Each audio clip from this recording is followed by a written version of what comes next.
মৰমৰ মইনাহঁত, আহাচোন আজি আমি শিকো আমাৰ জাতীয় পতাকাৰ ৰংকেইটাই কি কি বুজায়।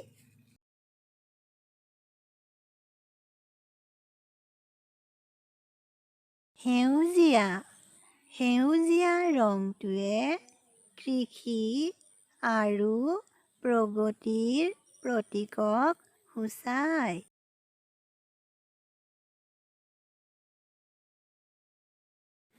বগা ৰংটো সত্য আৰু শান্তিৰ প্ৰতীক।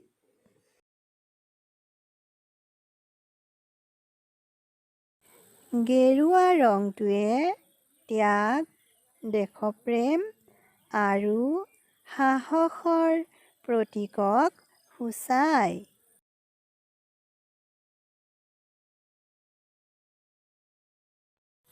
গাঢ় নীলা ৰংটোৱে আকাশ আৰু সমুদ্ৰক বুজায়।